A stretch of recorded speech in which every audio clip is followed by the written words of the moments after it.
ever been to Auschwitz before or during preparation for the role? And what did you feel when you crossed the gates? I've been to Auschwitz twice actually before the role. I didn't go again when I shot here because we shot very nearby, and I did the March of the Living. I don't know if you know this, like where you walk the kilometers of the death march. So I did that when I was still in school. What I remember, the first time I went to Auschwitz, I went in January or something like that. It was freezing. And that's the thing that I remembered the whole time. I had a jacket on, and it was freezing the whole time. I thought it was, this is it. It was so cold and so, but like, emotionally and physically. And I was like, this is the worst place in the world. Did you do any research for the role? Well, I read the book before the script, that Altaras wrote. And my character's, he's a migrant. So I was looking into, what his life would have been there and here and what it means coming back to a country, which my family did that as well. They were born in Croatia, or grew up in Croatia, and then left Croatia in the 60s, I think, went to Italy and then to Germany, which is what many people did in Europe. It's a classic journey. And but actually around the similar time that my character is coming to Germany, so that was really interesting to me because it's a little bit similar to my grandparents' generation. He's a little younger, but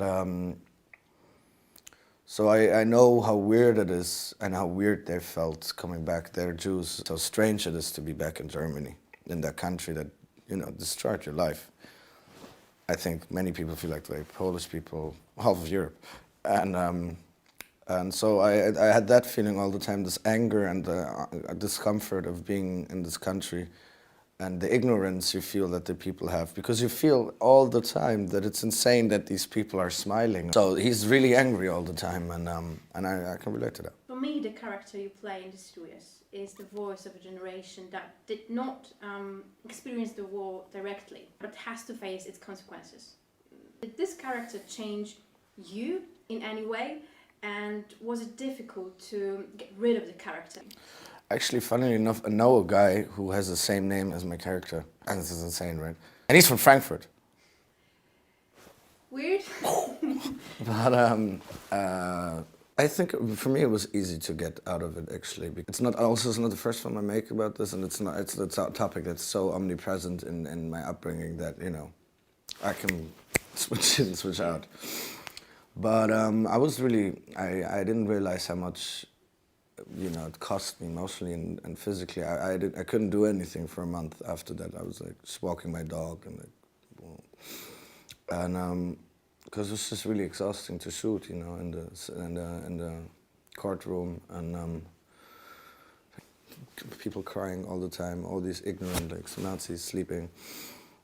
We were always starting at 4 a.m. But I really liked watching it now. What was the biggest challenge? Dancing in the 60s. Really? Oh my God. You don't dance a lot there. You just I did actually in the beginning. Yeah, maybe that's why they took it out. Okay. And it really gets you thinking. No, actually, when we shot it, I had a whole choreography of like a minute where it was dancing a solo and like, all this. Never made it in the movie. I wonder why. Yeah, I know why. We don't know actually what happens to the character. What do you think has happened? I don't know if I'm allowed to say that, but I'll do it. I think there's several options. In my dream world, there's a second part, it's not gonna happen, but imagine. Yeah. And we see a voice on a telephone, and the sun is shining, like it's a southern country, and he's on the phone, and he's like, I'm in Argentina, I found them.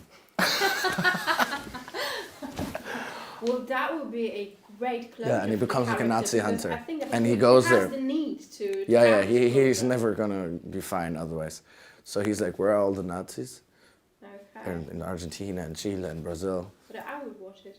I would watch it too. Let's make it together. Annette!